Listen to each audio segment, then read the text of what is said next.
Happy are those who consider the poor. The Lord delivers them in their day of trouble. The Lord protects them and keeps them alive. They are called happy in the land. You do not give them up to the will of their enemies. The Lord sustains them on their sickbed. In their illness, you heal all their infirmities.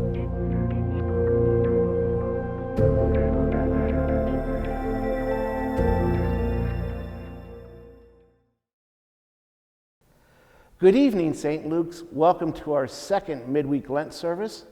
Today we'll be talking about physical healing with Dr. Jeff VanBendegom, who is an emergency room physician at Meriter Hospital and also associate professor of medicine at the University of Wisconsin.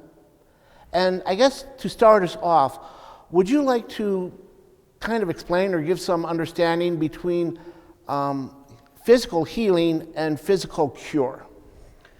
Sure. Thanks for having me, Pastor Tim. You're welcome. So I think we can all identify some tangible episodes of physical healing. You know, we've all had a cut that you've worried about and put ointment on or cleaned up, or maybe even had to come and have one of us stitch you up, and you can see the wound kind of gradually heal over time. Maybe you've had a broken bone and you've just been waiting to get that cast off so you can walk on that leg again or use that wrist again. Those are tangible forms of physical healing, but sometimes your healing can happen in ways that you don't see. Maybe it's an intestinal infection. Maybe you had a heart attack and you're waiting for your heart to heal. And so those can be a little harder to define. Of all the forms of healing, it's what most people think about, but I would like to know, as a doctor, how would you have a broader definition of physical healing than what we have, or is that basically it? Something broke and now it's fixed. Well, I mean, that's the easiest form to understand, right? Okay. But there's infections. You think about even coronavirus, that It's hard to know, when are you free of coronavirus for those that have had it? Right. You know, is it when your cough is better? Is it when your fever breaks? So sometimes the physical healing isn't miraculous and it's not tangible. You can't just look at your hand and say, good, this wound is healed up again. I can go back to my normal life. So in some ways, physical healing can be hard to know when it's happened, because most people don't just wake up and miraculously feel better after they've had something complex as an infection. I have a friend who's had the virus, and he's still having trouble with lungs, and it's been a few months, but he's getting better, but it's not full, I guess, as you would say. Yeah. Can you share a time when you experienced physical healing of either yourself or any of others? Yes. I think one of the important distinctions from the care perspective, because most people can identify what it's like to be a patient when you've had something that you've been worried about, and maybe you've needed to come see a provider like myself in the emergency department because you've got an infection that just needs antibiotics, you need a cast, you need something done in order to heal.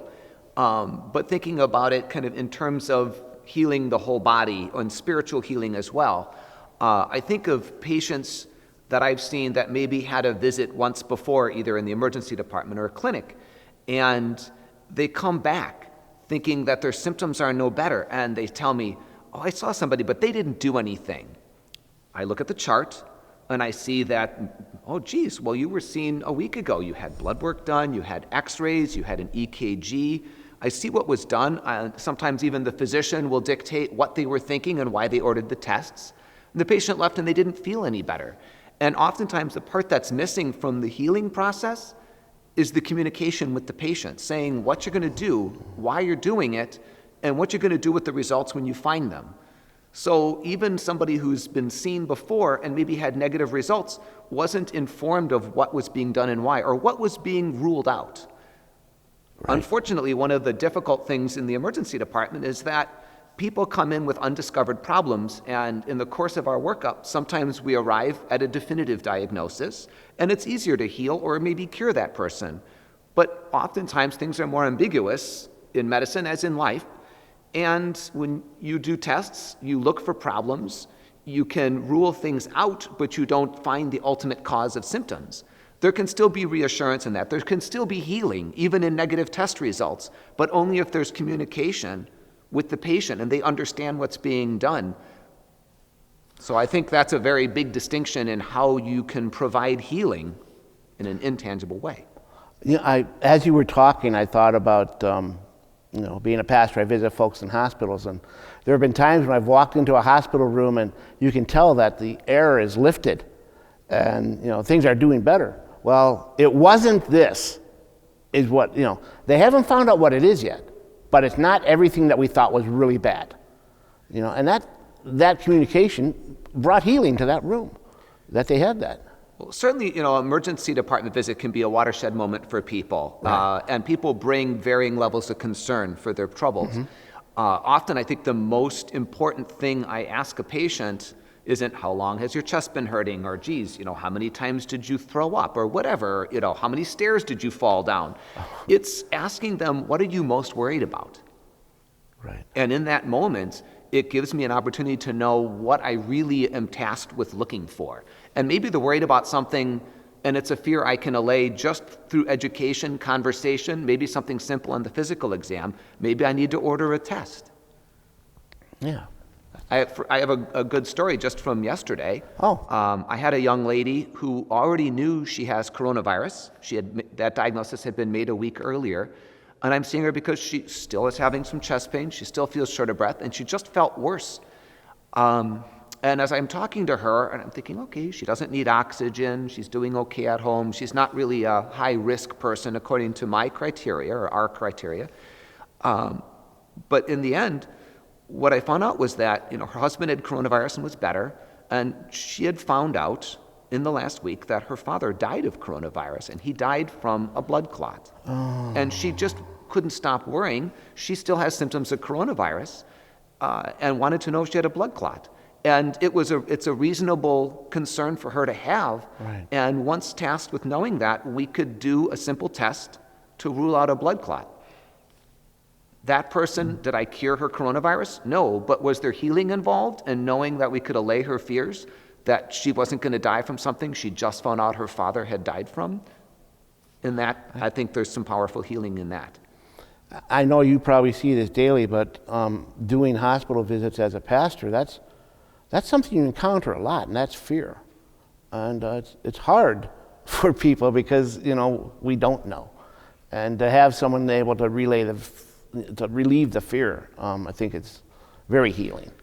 I think on that exact sentiment, I think I can give an illustration of healing versus curing. When you asked me that question, thinking about a patient I saw about 3 months ago, so in the midst of the pandemic, woman in her 60s who had been in very good health and had been just dealing with abdominal pain for several months. I'm not trying to make people listening to this afraid that this is their problem. I'm not trying to diagnose anybody through the camera here, okay? But this is someone who had been having abdominal pain on and off for several months, trouble eating, didn't feel well, had a video visit with her physician, and finally was just like, I feel awful, and really agonized over whether or not to come to the emergency department. Perceived fear that she was going to get COVID by entering our hospital, worrying about what we were going to find. I saw the woman, and it was pretty clear early on from her physical exam that I could feel a palpable mass in her abdomen, and ultimately her workup showed stage 4 cancer. When I went back into the room to inform the patient, she teared up, and she told me something that I was absolutely not expecting. She grabbed my hand and she said, "Thank you."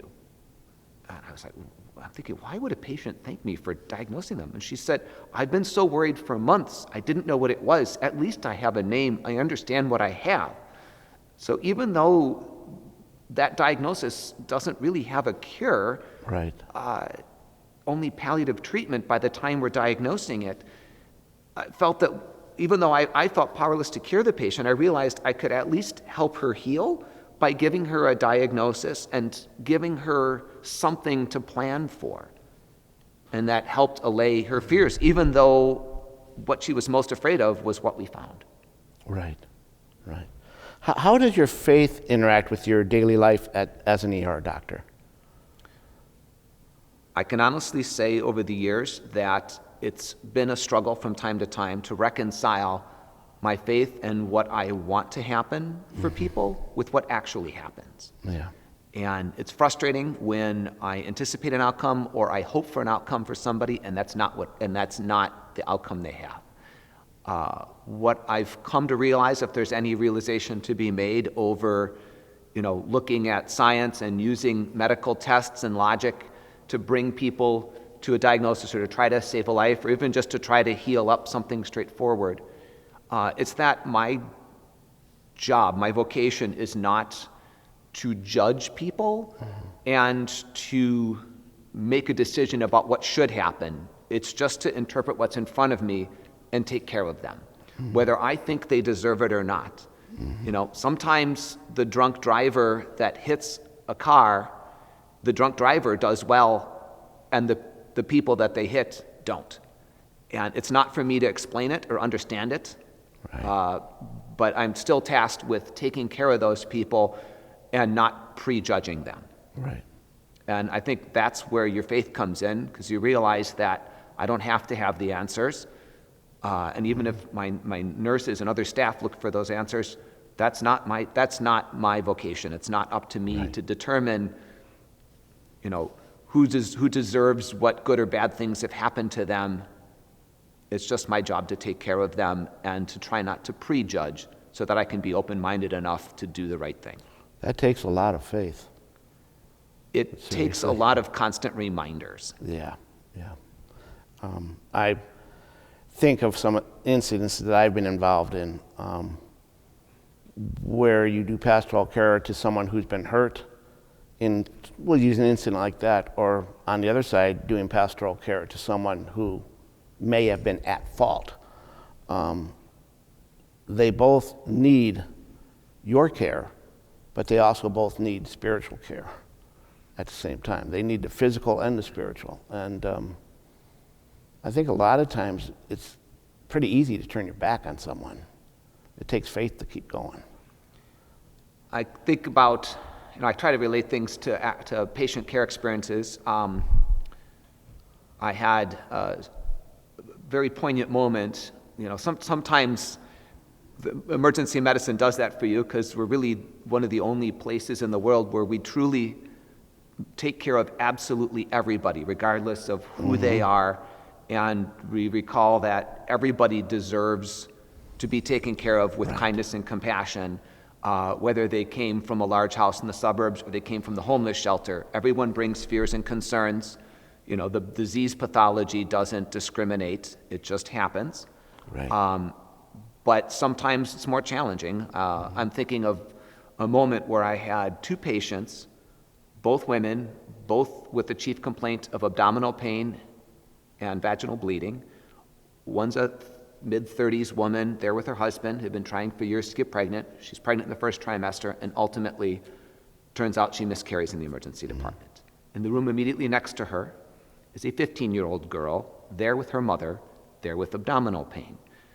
Turns out we diagnose her as being newly pregnant. I have two women crying, one because she's been trying for years to have pregnancy and she's lost it, and one because she didn't want to be pregnant and just found out that she is. Yeah. Both of them needed a diagnosis, both need healing, but you have to draw from a different part of your faith for each one of them because it's not my job to judge that. It's just, but it's hard. Like those are challenging moments to me personally as a person of faith.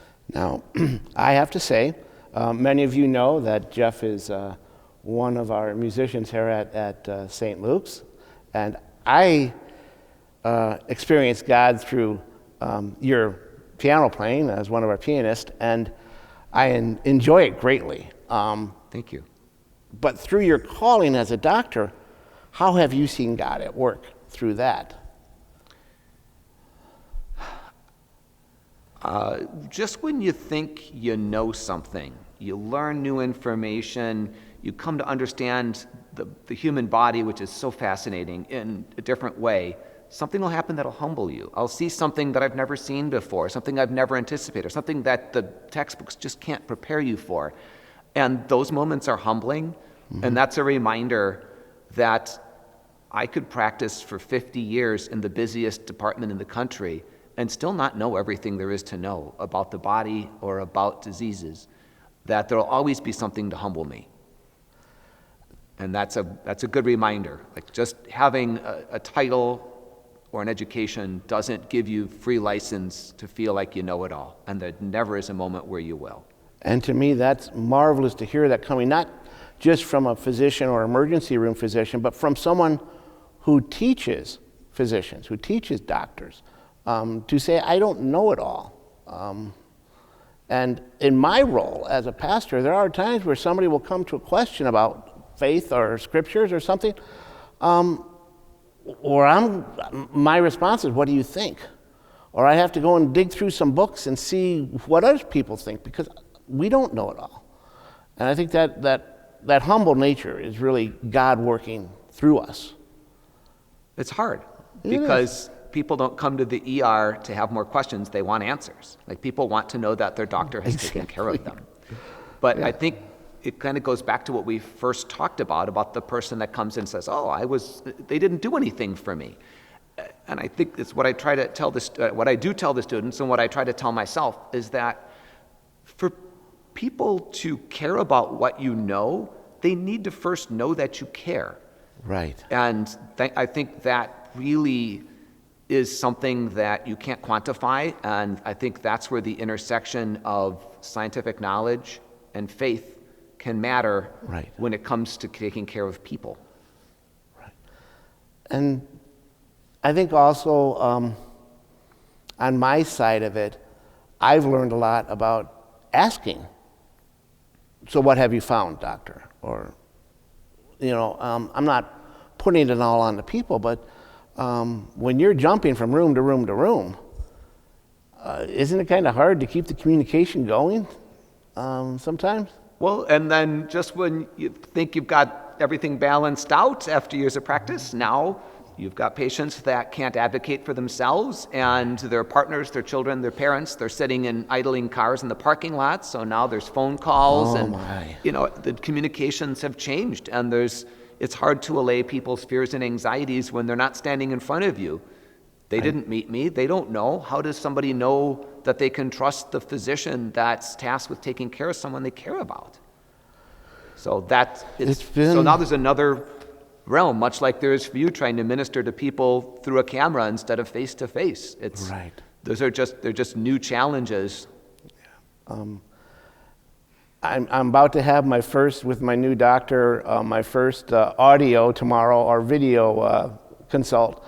And I was thinking, this is going to be weird. Then I thought, well, no, how many different counseling efforts have you done online so far, on Zoom? So it's a different world, but I think I see God in that too, that God has helped us to learn maybe new skills of communication that we may not have to use once this is over, but we've got them. We can use them. So, is there anything else you would like to share about working in a healing environment? I can't heal everybody, and that's difficult. Yes. It's difficult. Not everybody can be healed. Not everybody wants to be healed. Not everybody's listening to what you have to say, and we have to deal with that. And some days are easier than others to find the strength to try to take care of everybody the way they need to be taken care of. But I'm still honored and humbled by the opportunity to do so. I want to add one thing to that. I, in my life, have spent a lot of time dealing with people in palliative care, hospice, and that. And every time I'm driving to the hospice, I'm driving with a heavy heart. I would say 90% of the time I'm driving away from that event, my heart is lightened and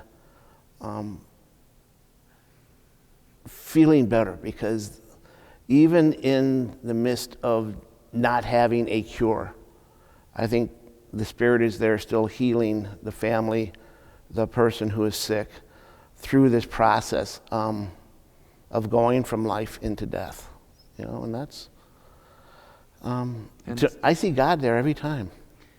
And some of it's in those bigger moments, and sometimes it's just in the smaller moment of a worried first-time mom at 2 a.m. bringing their child in, Right. wanting to know that they're okay, and it's not even how many tests you order. It's just looking over at the child and looking the mom in the eye and saying, you know what, your child's fine, you're doing a good job.